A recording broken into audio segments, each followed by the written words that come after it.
അപ്പം എല്ലാവർക്കും നമ്മുടെ പുതിയൊരു വീഡിയോയിലേക്ക് സ്വാഗതം കേട്ടോ. അപ്പോൾ നമ്മുടെ ഇന്നത്തെ വീഡിയോ എന്ന് പറഞ്ഞാൽ പ്രത്യേകിച്ച് ഒന്നും പ്ലാൻ ചെയ്തിട്ടില്ല. ടിപ്സും കാര്യങ്ങളൊക്കെ എന്തെങ്കിലുമൊക്കെ ഉണ്ടെങ്കിൽ നമ്മൾ പറഞ്ഞു വരുന്ന കൂട്ടത്തിൽ അങ്ങ് പറഞ്ഞു പോകുന്നുള്ളൂ കേട്ടോ. അല്ലാതെ അതിനൊന്നും പ്ലാൻ ചെയ്തൊന്നും വെച്ചിട്ടൊന്നും പറയാനായിട്ടില്ല. അപ്പം ഇത്രയും ദിവസമൊക്കെ ഇട്ട വീഡിയോസൊക്കെ എല്ലാവരും ഭയങ്കര സപ്പോർട്ടാണ് കേട്ടോ. ശരിക്കും സബ്സ്ക്രൈബ് ചെയ്യുകയും അതുപോലെ തന്നെ നിങ്ങളുടെ കൂട്ടത്തിൽ ഒരാളായിട്ട് എന്നെ കാണുകയൊക്കെ ചെയ്യുന്ന കാണുമ്പോൾ ഒരുപാട് പേര് ഒത്തിരി ഒത്തിരി നല്ല നല്ല അഭിപ്രായങ്ങളൊക്കെ പറയുമ്പോൾ ഒരുപാട് സന്തോഷമുണ്ട്. പിന്നെ പ്രാർത്ഥിക്കണമെന്ന് പറയുന്നവർക്കെല്ലാം വേണ്ടി ഞാൻ പ്രാർത്ഥിക്കുന്നുണ്ട് കേട്ടോ. നിങ്ങൾ എന്നോട് ആരൊക്കെ പ്രാർത്ഥിക്കണമെന്ന് പറഞ്ഞിട്ടുണ്ടോ അവർക്കെല്ലാം വേണ്ടി ഞാൻ പ്രാർത്ഥിക്കുന്നുണ്ട്, പ്രത്യേകമായിട്ട് പ്രാർത്ഥിക്കുന്നുണ്ട്. പിന്നെ എന്നായിരുന്നു പറയേണ്ടത്, പിന്നെ പറയാനുള്ളത് തന്നെ നമ്മുടെ ചാനൽ ആദ്യമായിട്ട് കാണുന്നവർ സബ്സ്ക്രൈബ് ചെയ്യാതെ പോകരുത്. അതുപോലെ തന്നെ ലൈക്ക് ചെയ്യുക, കമൻറ്റ് ചെയ്യുക. നമ്മുടെ വീഡിയോ എന്ന് പറഞ്ഞാൽ ഇങ്ങനെയുള്ള കുറേ കാര്യങ്ങളൊക്കെ പറയും. പിന്നെ അല്ല നമ്മുടെ വീട്ടിൽ ഫണ്ണി ആയിട്ടുള്ള വീഡിയോസ് ഉണ്ട്, പിന്നെ കുക്കിംഗ് ഉണ്ട്, എല്ലാം കൂടെ ഒക്കെ ചേർന്നൊരു സെറ്റായിട്ടുള്ളൊരു വീഡിയോ ആണ് കേട്ടോ. ഒന്നും നമുക്ക് എന്തായാലും നിങ്ങൾക്ക് അതിൽ നിന്ന് എന്തെങ്കിലുമൊക്കെ ഒന്ന് ചിരിക്കാനോ ചിന്തിക്കാനോ അല്ലെങ്കിൽ എന്തെങ്കിലുമൊക്കെ ഒരു കുറേ നിങ്ങൾക്ക് മനസ്സിലൊക്കെ എന്തെങ്കിലുമൊക്കെ ഒന്ന് കാണും കേട്ടോ. അല്ലാതെ ഇതായിട്ടുള്ളതല്ല. അപ്പോൾ നമുക്ക് വീഡിയോയിൽ കൂടെ ബാക്കി കാര്യങ്ങളൊക്കെ പോകാം. പിന്നെ എന്നാന്ന് പറയേണ്ടത്, അച്ചുവിൻ്റെ റിസൾട്ട് വന്നു കേട്ടോ. എല്ലാവരും ചോദിക്കുന്നൊരു കാര്യമായിരുന്നു, അച്ചുവിൻ്റെ റിസൾട്ട് വന്നോ, എങ്ങനെയുണ്ട്, നല്ല മാർക്കുണ്ട്, ഭയങ്കര സന്തോഷമായിരുന്നു കേട്ടോ. കാര്യം അച്ചുവിൻ്റെ റിസൾട്ട് എന്ന് പറഞ്ഞാൽ അച്ചുവിൻ്റെ റിസൾട്ട് എന്ന് പറഞ്ഞാൽ എനിക്ക് ഭയങ്കര ടെൻഷനുള്ളൊരു കാര്യമായിരുന്നു. കാര്യം അച്ചുവിന് നമ്മൾ എക്സാം സമയത്താണ് സത്യം പറഞ്ഞാൽ പിള്ളേരെല്ലാം കൂടുതലിരുന്ന് പഠിക്കുകയൊക്കെ ചെയ്യുന്നത്. ഇവിടെ ആ സമയത്ത് അച്ചു ഭയങ്കര ജോലിയായിരുന്നു കേട്ടോ. അച്ചു ജോലി എന്ന് പറഞ്ഞാൽ എനിക്ക് തീരെ സുഖമില്ലാതെ വന്ന് ഞാൻ ശരിക്കും കിടപ്പായിരിക്കുന്ന സമയത്താണ് അച്ചുവിൻ്റെ കണ്ണൻ്റെ എക്സാം നിൽക്കുന്നത്. അത് അച്ചു ഫസ്റ്റ് ഇയറിന് പഠിക്കുമ്പോൾ അങ്ങനെ തന്നെയായിരുന്നു കേട്ടോ. ആ സമയത്തും അച്ചുവിൻ്റെ എക്സാം സമയത്താണ് എൻ്റെ കാല് പ്ലാസ്റ്റർ ഇട്ട് ഞാൻ അനങ്ങാതിരുന്നത്. ഈ പ്രാവശ്യം അതുപോലെ തന്നെ വന്നു കേട്ടോ. എനിക്ക് സങ്കടം കൂടെ വന്നിട്ടുണ്ട്. അവൾ ഇരുന്ന് ജോലിയെല്ലാം കഴിയുന്ന പഠിക്കുന്നത് കാണുമ്പോഴത്തേക്ക്. എന്നിട്ട് എനിക്ക് ഭയങ്കര ടെൻഷനായിരുന്നു, പാസ്സാവുമെന്നൊക്കെ പേടിയായിരുന്നു. അവളും വന്നിച്ച് പറഞ്ഞു എക്സാമൊക്കെ എളുപ്പമല്ലായിരുന്നു, പാടായിരുന്നു എന്നൊക്കെ പറയുമ്പോഴത്തേക്ക് എനിക്ക് ഭയങ്കര ടെൻഷൻ ഉണ്ടായിരുന്നു, പാസ്സാവുമോ. പക്ഷേ ഞാൻ വിചാരിച്ചതിനേക്കാൾ കൂടുതൽ നല്ല മാർക്കൊക്കെ കിട്ടി. ഒത്തിരി സന്തോഷമുണ്ട്. ഞാൻ ഒത്തിരി പ്രതീക്ഷിച്ചില്ലായിരുന്നു നമുക്ക് ഇത്രയും മാർക്കൊക്കെ കിട്ടുമെന്നുള്ളത്. നല്ല മാർക്കും കാര്യങ്ങളൊക്കെ ഉണ്ട്. പിന്നെ എന്നെ എല്ലാവരും സപ്പോർട്ട് ചെയ്യുക, നമ്മളെ കമൻറ്റ് ചെയ്യുക, ലൈക്ക് ചെയ്യുക, അങ്ങനെയൊക്കെ ചെയ്യുക കേട്ടോ. അപ്പോൾ നമുക്ക് രാവിലത്തെ കാപ്പുടിയും കാര്യങ്ങളൊക്കെ കഴിഞ്ഞ് എല്ലാവരും ഓരോരുത്തരുടെ കാര്യങ്ങൾക്കായിട്ട് പോയി തുടങ്ങി. പിന്നെ പറയാൻ വന്നതെന്ന് വെച്ചാൽ എന്നോട് കഴിഞ്ഞ ദിവസം ആലോചിച്ചു കന്നിമൂല എവിടെയാണെന്ന് ചോദിച്ചു. എനിക്കും ഈ കന്നിമൂല എന്നൊക്കെ പറഞ്ഞ് എന്നാന്നൊന്നും അറിയത്തില്ലായിരുന്നു കേട്ടോ. ഞങ്ങൾ ഈ വീട് വെച്ചപ്പോഴാണ് കന്നിമൂല എന്നാന്നൊക്കെ ഉള്ള മനസ്സിലായി തുടങ്ങിയത്. കാര്യം ഇതിൻ്റെ വാസ്തു നല്ലൊരു മനുഷ്യനായിരുന്നു കേട്ടോ. ഞങ്ങൾക്ക് നല്ല രീതിക്ക് കാര്യങ്ങളൊക്കെ പറഞ്ഞു തരുന്ന ഒരാളായിരുന്നേ. നമ്മളിപ്പോൾ ഒരു വീട് വെച്ചാലും നമ്മൾ ആ വീട് വെച്ച് വാസ്തുവിൻ്റെ ഇത് പ്രകാരം നമ്മൾ വീട് വെച്ചെന്ന് പറഞ്ഞാലും അതിനകത്തിടുന്ന ഫർണിച്ചറും കാര്യങ്ങളുമൊക്കെ നമ്മൾ അതിൻ്റെതായ രീതിക്ക് ഇട്ടില്ലെങ്കിൽ എന്നാ വാസ്തു നോക്കി വീട് വെച്ചാലും നമുക്ക് പ്രശ്നങ്ങൾ ഒഴിയത്തേയില്ല. ഞങ്ങൾക്കും അങ്ങനെ അനുഭവം ഉണ്ടായിട്ടുണ്ട് കേട്ടോ. ഉണ്ടായെന്ന് പറയാന്ന് വെച്ചാൽ നമ്മൾ നമ്മുടെ ഒരു അലമാരി ഈ കന്നിമൂലക്കായിരുന്നു വെച്ചത്. നമ്മൾ മാസ്റ്റർ ബെഡ്റൂമാണ് കന്നിമൂലയുള്ളത്. ആ റൂമിലാണ് കന്നിമൂലയുള്ളത്. അത് മാസ്റ്റർ ബെഡ്റൂമാണ്. അതിൽ നമ്മുടെ വീട്ടിലെ ഗ്രഹനാഥയും മാത്രമേ അതിനകത്ത് കിടക്കാവുള്ളൂ എന്നൊക്കെ ഇപ്പം എല്ലാവരും ഇത് ഉറപ്പിച്ചങ്ങ് പറയുന്നുണ്ട്, അങ്ങനെ പറ്റുള്ളൂ. അല്ലാതെ നമ്മൾ അത് ഇങ്ങനെ എല്ലാവർക്കും കയറി ഇതായിട്ടുള്ള എല്ലാവർക്കും കയറി കിടന്ന് ഇറങ്ങാനുള്ള റൂമായിട്ട് എടുക്കരുത്. ഇപ്പം മനസ്സിലായല്ലോ പറഞ്ഞു. ഞാൻ പറയുന്നതിന് എന്തെങ്കിലുമൊക്കെ ഉണ്ടെങ്കിൽ ക്ഷമിക്കണം കേട്ടോ. ഞാൻ ഞങ്ങളുടെയൊക്കെ രീതി പറഞ്ഞത്. എൻ്റെ ഭർത്താവ് തന്നെ എന്നോട് എല്ലാവരും ചോദിക്കേണ്ട ഏത് സ്ഥലത്താണ് താമസിക്കുന്നതെന്ന് ചോദിക്കാറുണ്ട്. എന്നാന്ന് ചോദിച്ചാൽ എൻ്റെ വീട് തൊടുപുഴയാണ്. പക്ഷെ ഞാൻ കൂടുതലും നിന്ന് പഠിക്കെടുക്കുകയൊക്കെ ചെയ്ത് എൻ്റെ അമ്മയുടെ വീട്ടിലാണ്. അത് കോട്ടയം ജില്ലയാണ്. അതുകൊണ്ട് അവിടുത്തെ ഒരിതും വരും, നമ്മുടെ ഈ പത്തനംതിട്ടയിലേയും വരും. എല്ലാം കൂടെ കൂടി ചേർന്ന് ചില വാക്കുകളൊക്കെ വരുമ്പോഴത്തേക്ക് അതുകൊണ്ട് ആരും ഒന്നും തെറ്റിദ്ധരിക്കില്ല കേട്ടോ. ഓരോ നാട്ടിലും ഓരോ രീതിയാണല്ലോ സംസാരിക്കുന്നതിന്. പിന്നെ പറയാനുള്ളത്, അപ്പം അങ്ങനെ നമ്മൾ ആ ബെഡ്റൂമിൽ ഞങ്ങളൊരു അലമാരി വെച്ചിരുന്നു ഈ കന്നിമൂലയോട് ചേർന്ന്. അത് ഇച്ചിരി വലിയ അലമാരിയായിരുന്നു. അപ്പം നമ്മൾ തൂക്കുമ്പോൾ എങ്ങനെയാണ് ഇതിൻ്റെ അലമാരിയുടെ ഇപ്പുറത്തും ഇങ്ങനെ തൂത്ത് സൈഡിൽ കൂടെ ഒക്കെ ഇങ്ങനെ തൂത്ത് എങ്ങനെ പോലും ഇതിൻ്റെ മൂലയ്ക്ക് പൊടി കിടക്കുമായിരുന്നു. നമ്മൾ ഈ അലമാരി ഇച്ചിരി വെയിറ്റ് ഉള്ളതുകൊണ്ട് അങ്ങോട്ടും ഇങ്ങോട്ടും തള്ളി നീക്കാൻ പറ്റത്തുണ്ട്. ചൂലുകൊണ്ട് അതിൻ്റെ ഇടയ്ക്ക് കൂടെ ഇങ്ങനെ തൂത്ത് മാറ്റത്തുള്ളായിരുന്നു. കുറച്ച് നാൾ കഴിയുമ്പോഴത്തേക്ക് അന്നൊന്നും എനിക്കറിയത്തില്ലായിരുന്നു കേട്ടോ. ഞാനിങ്ങനെ ഒരു ദിവസം ഞാൻ പറഞ്ഞില്ല, ഞാൻ ഇതിനകത്തോട്ട് ഇങ്ങനെ ഓരോ കാര്യങ്ങളൊക്കെ ഇങ്ങനെയുള്ളതൊക്കെ നോക്കും. അന്ധവിശ്വാസമൊന്നുമല്ല കേട്ടോ, കുറച്ചൊക്കെ ഇതിലൊക്കെ സത്യമുള്ളതുകൊണ്ടാണ്. അപ്പം അങ്ങനെ നോക്കി നമുക്ക് വേണ്ടത് ഞാൻ എടുക്കും, വേണ്ടാത്ത ഞാൻ ഒഴിവാക്കും. അങ്ങനെയാണ് ഞാൻ പലതും കാണുന്നത്. ചിലത് കേൾക്കുമ്പോൾ നമുക്കറിയാം അതിൽ എന്നതിലൊക്കെ സത്യങ്ങളുണ്ടെന്നുള്ളത്. അപ്പം ഞാൻ അതിനകത്ത് കണ്ടു, കന്നിമൂല എപ്പോഴും വൃത്തിയാക്കി ഇടണം. നമ്മൾ ബക്കറ്റിൽ തുണി വെക്കരുത്. അതുപോലെ തന്നെ ബാത്റൂം വരാൻ പാടില്ല കന്നിമൂലയ്ക്ക്. പിന്നെ നമ്മൾ ഈ തുണിയൊക്കെ കൊണ്ട് തൂക്കിയിടുമല്ലോ ചിലർ, മൂലസ്ഥലമാണെന്നിട്ട് അവിടെ ഒരു അയയൊക്കെ കെട്ടി അവിടെ തൂക്കിയിടും. അങ്ങനെ ചെയ്യാൻ പാടില്ല. അവിടെ പൊടി പിടിച്ച് കിടക്കാൻ പാടില്ല. എപ്പോഴും വൃത്തിയോടുകൂടി കിടക്കേണ്ട സ്ഥലമാണ്. സത്യത്തിൽ ഞാൻ അന്നേരമായിട്ട് ഞങ്ങൾക്ക് അന്നേരം സത്യം പറഞ്ഞാൽ ഇച്ചിരി ഒരു നമുക്ക് വീട്ടിലൊക്കെ എന്നതിലൊക്കെ മോശം ഒരവസ്ഥ വരുമ്പോഴാണ് നമ്മൾ ഇതെന്തുകൊണ്ടാണ് വരുന്നത്, ഇതെന്നാണ് നമുക്കിങ്ങനെ സംഭവിക്കുന്നത് എന്ന് നമ്മൾ ചിന്തിച്ചു തുടങ്ങുന്നത്. അങ്ങനെ ചിന്തിച്ച് തുടങ്ങുമ്പോഴാണ് നമ്മൾ അതിനെപ്പറ്റി നോക്കുകയും എടുക്കുകയൊക്കെ ചെയ്യുന്നത്. ഇപ്പം ഞാൻ അലമാരി അവിടെ നിന്ന് മാറ്റി അത് നോക്കിയപ്പം നമ്മൾ എത്ര തൂത്തെന്ന് പറഞ്ഞാലും അതിൻ്റെ ഭിത്തിയിലും ഒക്കെ പൊടി ഉണ്ടായിരുന്നു. പിന്നെ അവിടെ എല്ലാം തൂത്തെല്ലാം വൃത്തിയാക്കി അലമാരി വേറെ സ്ഥലത്തേക്ക്. അലമാരി നമുക്ക് എപ്പോഴും കിഴക്ക് പടിഞ്ഞാറിരിക്കുന്നതാണ് നല്ലത്. നമ്മൾ തുറക്കുമ്പോൾ കിഴക്കോട്ട് അങ്ങനെയാണെന്ന് തുറക്കണമെന്നൊക്കെയാണ് പറയുന്നത്. പക്ഷേ ഇപ്പം നമ്മുടെ അലമാരി അങ്ങനെയല്ല വെച്ചേക്കുന്നത്. കാര്യം നമ്മൾ തെക്ക് വടക്കാണ് അലമാരി വെച്ചേക്കുന്നത്. ശരിക്കും പറഞ്ഞാൽ അങ്ങനെ വെക്കുന്നതുകൊണ്ട് കുഴപ്പമുണ്ടോയെന്നൊന്നും എനിക്കറിയത്തില്ല, നല്ലതാണോയെന്നും എനിക്കറിയത്തില്ല.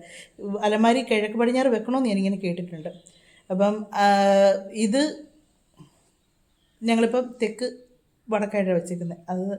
അതൊന്നും എനിക്കറിയത്തില്ല കേട്ടോ. ഞാൻ ആ പറയുന്ന കാര്യം നിങ്ങൾ മൈൻഡ് കൊടുക്കണ്ട. അത് നല്ലതാണോ ചീത്തയാണോ എന്നൊന്നും എനിക്കറിയത്തില്ല, അതുകൊണ്ട് അങ്ങ് പറഞ്ഞു തന്നുള്ളൂ. അപ്പോൾ അലമാരി അവിടെ നിന്ന് മാറ്റി അവിടെ എല്ലാം തൂത്തൊക്കെ ഒന്ന് വൃത്തിയാക്കി എല്ലാം കഴിഞ്ഞപ്പോഴത്തേക്കുണ്ടല്ലോ നല്ല മാറ്റം വന്നു വീട്ടിൽ. അപ്പോൾ തന്നെ നമ്മളിങ്ങനെ ഓരോ മാറ്റങ്ങൾ നമുക്ക് വരുമ്പോഴാണ് നമ്മൾ വിശ്വസിച്ച് തുടങ്ങുന്നത്. ഞാൻ അന്ധവിശ്വാസം പരത്തുമല്ല, നമുക്ക് വരുന്ന അനുഭവത്തിലൂടെ വരുന്ന കാര്യങ്ങളൊക്കെ വിശ്വാസത്തോട് ഇങ്ങനെ പറയുന്നതേ ഉള്ളൂ കേട്ടോ. അതുകൊണ്ട് കന്നിമൂല എന്ന് പറയുന്നത് നമ്മുടെ വീടിൻ്റെ തെക്ക് പടിഞ്ഞാറ് മൂലയാണ് കന്നിമൂല. തെക്ക് പടിഞ്ഞാറ് മൂല അതാണ് നമ്മുടെ അത് മിറ്റമാണേലും പെരക്കകമാണേലും നമ്മൾ വൃത്തിക്ക് സൂക്ഷിക്കുക, ഇല്ലെങ്കിൽ നല്ല പണി കിട്ടിക്കൊണ്ടിരിക്കും. പണ്ടൊക്കെ ഇങ്ങനെ മുറിയൊക്കെ നമ്മൾ പണ്ടൊക്കെ ഉള്ളവരൊക്കെ ഇങ്ങനെ ഒന്നും നോക്കാതെ പിടിക്കുകയല്ലേ, അന്നേരം അതിൻ്റെ ഇത്ര എന്നൊക്കെ വെച്ച് വരുമ്പോഴത്തേക്ക് വീടിന് ദോഷങ്ങൾ സംഭവിക്കും. ആ വീടൊക്കെ അങ്ങ് നശിച്ചു പോകുന്ന പോലെ പോയിട്ടുണ്ട്. ആ കുടുംബമൊക്കെ അന്യം തിന്ന് പോകാമെന്നൊക്കെ പറയത്തില്ല, അങ്ങനെയൊക്കെ പോയിട്ടുണ്ട്. അതൊക്കെ ഒത്തിരി പേര് പറഞ്ഞ് ഞാനിങ്ങനെ കേട്ടിട്ടുണ്ട്. അപ്പം നമ്മുടെ ഇന്നത്തെ ഒരു കാര്യം എന്ന് പറഞ്ഞാൽ ഇതാട്ടോ, ഈ അലമാരിയുടെ കാര്യങ്ങളൊക്കെയാണ്. ഇത് നിങ്ങൾക്ക് വിശ്വാസം ഉണ്ടെങ്കിൽ എടുക്കാം, വിശ്വാസം ഇല്ലെങ്കിൽ എടുക്കാതിരിക്കാം. അപ്പോൾ നമുക്ക് ബാക്കി കാര്യങ്ങളൊക്കെ പറഞ്ഞ് എന്നടി ഒരു സംഭവം തുടങ്ങുന്നേ.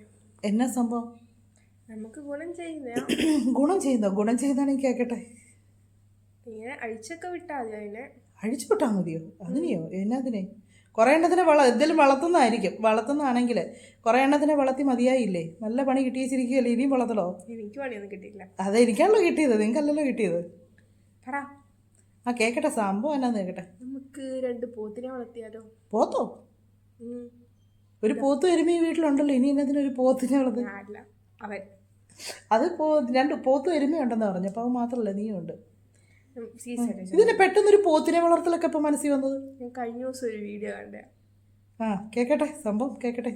നല്ലൊരു പരിപാടിയാണ്. ഞാൻ അന്വേഷിച്ചോ അതിനെ പറ്റി? എന്നിട്ട് നമുക്ക് പറമ്പിലോട്ട് അങ്ങ് വിട്ടാൽ മതി. പറമ്പിലോട്ട് ചുമ്മാ അങ്ങ് വിട്ടാൽ മതി? അത് പറമ്പ് തുറന്നു കിടക്കുന്ന വല്ല വഴിക്കും അതിറങ്ങി പോകും. നമുക്ക് മറ്റേ അവരുടെ അവിടെ ഇട്ടേക്കുന്ന പോലെ വേലി പോലെ ഇടണം. എവിടെ? മാവയുടെ ഒക്കെ എവിടെയോ? എന്നിട്ട് അതിങ്ങനെ ചുറ്റും 3 ഇടി അങ്ങിടണം. എന്നിട്ട് മറ്റേ പുല്ലില്ലേ പണ്ട് മുയലിനെ വളർത്തിയപ്പോ അതിങ്ങനെ ഫുള്ള് അങ്ങ് നട്ട് പിടിപ്പിക്കണം. 3 ഇടിയിലങ്ങ് പിടിപ്പിക്കണം. അതിനുള്ള വാഴയും കപ്പയും എല്ലാം അങ്ങ് കളയണം. ഇപ്പൊ നട്ടേക്കുന്നതെല്ലാം ഒരു പണിക്കാരനെ നിർത്തി നട്ടത് മൊത്തം വെട്ടിക്കളയാം. കേക്കട്ടെ, നല്ല ബിസിനസ്. പറ. ലാഭം.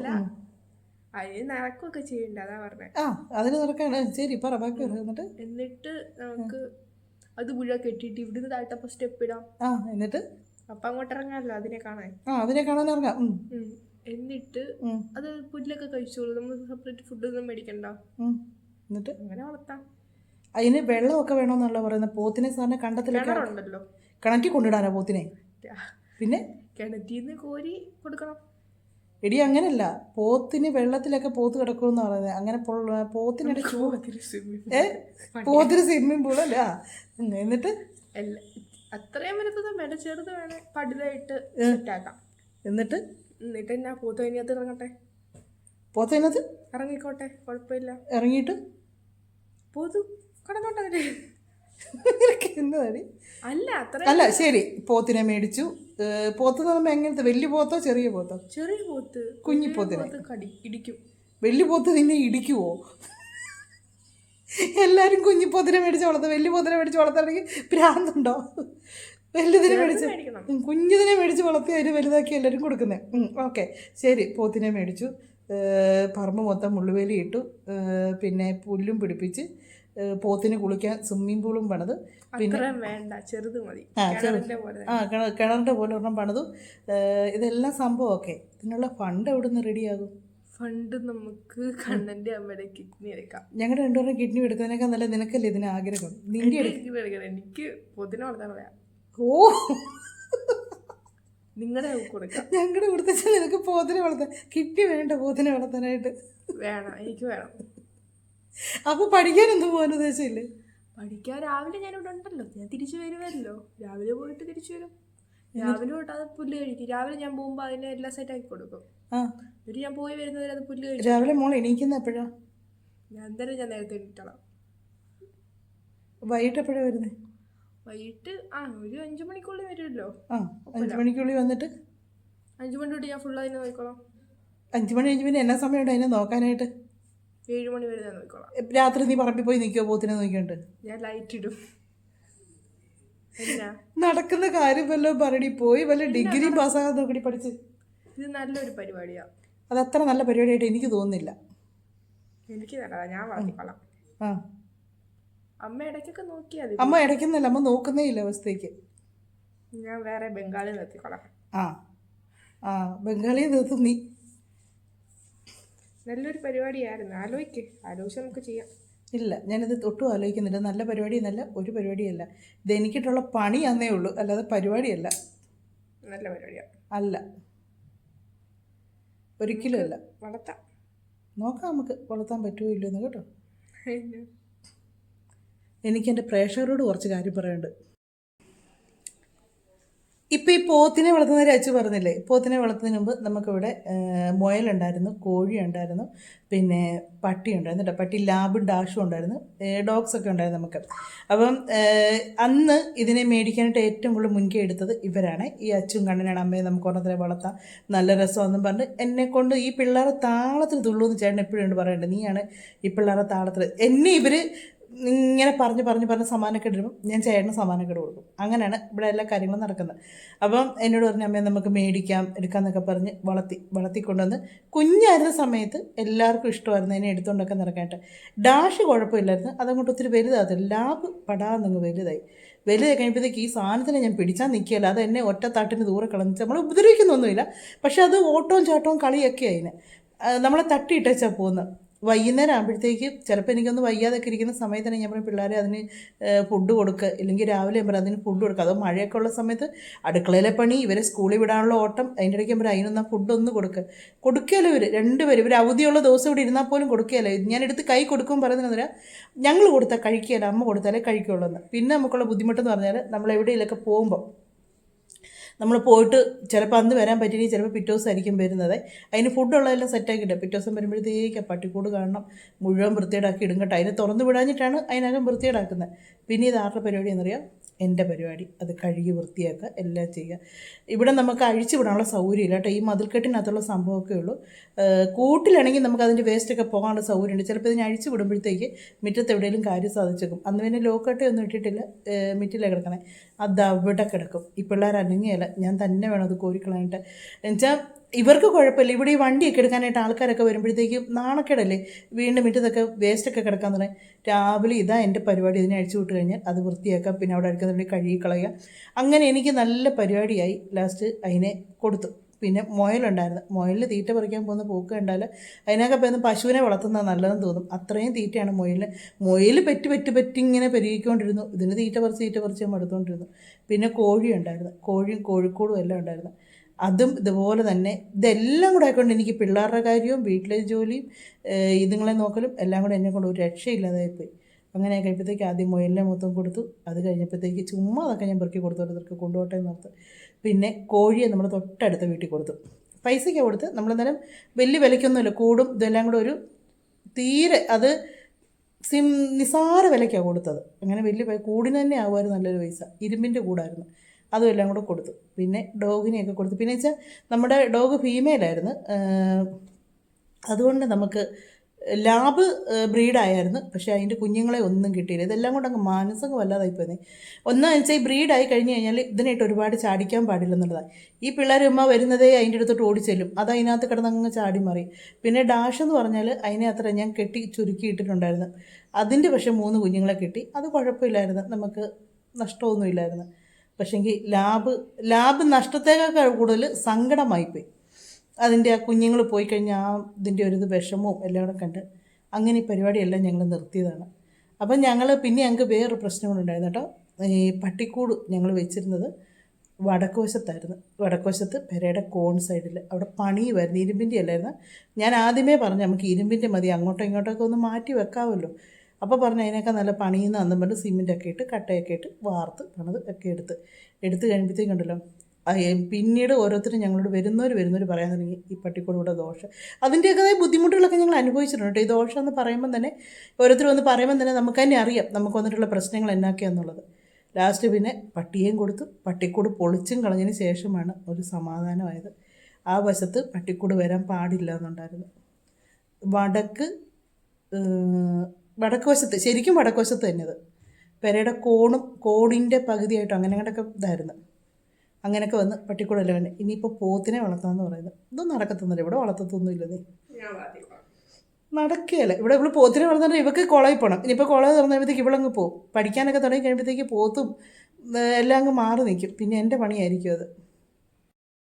എനിക്കതുകൊണ്ട് അതിൻ്റെ ഒന്നും പറയാൻ നടക്കാൻ നേരമില്ല. അതുകൊണ്ട് പോത്തും കോഴിയും പൂച്ചയും ഒന്നും നോട്ടം കണ്ടോ ഭദ്രകാളിയുടെ ഉണ്ടക്കണ്ണ് വെച്ചാൽ നോക്കുന്നു. ഉണ്ടക്കണ്ണ് വെച്ച് നോക്കിയടി, ഒന്ന് നോക്കിയടാ. ചക്കരയില്ലേ നോക്കിയടാ. അമ്മയുടെ പോത്തിനെ വളർത്തുന്ന മോളല്ലേ നോക്കിയേ. അമ്മയുടെ പോത്തിനെ വളർത്തുന്ന മോളൊന്ന് നോക്കിയേ. നോക്കടി. അനുസരണയില്ല. നിങ്ങൾക്ക് മനസ്സിലായല്ലോ. പിന്നെ അനുസരണ ഇല്ലാത്ത എൻ്റെ അച്ഛനൊന്നും നടക്കുന്ന കാര്യമൊന്നുമില്ല. പോത്തിനെ വളർത്തൊക്കെ ചുമ്മാ അതിനൊക്കെ അതിൻ്റെതായ കാര്യങ്ങളൊക്കെ ഉണ്ട്. വേറെ പണിയില്ല. ഇവിടെ 2 എണ്ണത്തിനെ വളർത്താൻ കിടന്ന് ഞാൻ പാടുകൂടുക. ഇനി പോത്തിനെ കൂടെ വളർത്താനായിട്ട്. അതിനൊക്കെ വളർത്താനും നോക്കാനും ഒക്കെ വീട്ടിലുള്ളവരെല്ലാം അതുപോലെ. ഇവിടെ അച്ഛൻ അതിൻ്റെ പുറകെ നടക്കുമോ? ഇല്ല. കണ്ണൻ അതിൻ്റെ പുറകെ നടക്കുമോ? നീ 2 ദിവസം കഴിയാൻ പറയാം അമ്മ ഒന്ന് നോക്കിയാലും ഞാൻ പറയാം. പിന്നെ അത് മിണ്ടാപ്രാണിയാണല്ലോ എന്ന് ഓർത്തോണ്ട് അതിൻ്റെ പുറകെ ഞാൻ നടക്കും. ഇതൊന്നും ശരിയാകുകയില്ല. അതുകൊണ്ട് മകളുടെ കാര്യം നോക്കി പോവുക. അപ്പം നമ്മുടെ ഇന്നത്തെ വീഡിയോ എന്നൊക്കെ പറഞ്ഞ ഇത്രയേ ഉള്ളൂ. ഇത് തന്നെ പോത്തിരിയായെന്ന് തോന്നും. അപ്പം ഞാൻ പറഞ്ഞതൊക്കെ അന്ധവിശ്വാസം ഇടുന്നവർ എടുക്കണ്ട കേട്ടോ. ഉള്ള കാര്യങ്ങൾ ഉള്ളതുപോലെ പറയുന്നതേ ഉള്ളൂ. നമ്മുടെ വീഡിയോ ഒക്കെ അവസാനിപ്പിക്കാൻ സമയമായിട്ടുണ്ട്. അടുത്ത വിശേഷങ്ങളും കാര്യങ്ങളൊക്കെ ആയിട്ട് നമുക്ക് ഇനി അടുത്ത വീഡിയോയിലൂടെ കാണാമേ. ഇതാണ് ഞങ്ങളുടെ പൂജാമുറി ഇവിടെ ആയിരുന്നു കേട്ടോ. പൂജാമുറിയൊക്കെ ഞങ്ങൾ ഇവിടുന്ന് മാറ്റി. നേരത്തെ വീഡിയോയിലൊക്കെ കണ്ടിട്ടുള്ളവർക്കൊക്കെ അറിയാം. അതിനും ഒരു കാരണമുണ്ട്. അതൊക്കെ പിന്നെ പറയാം.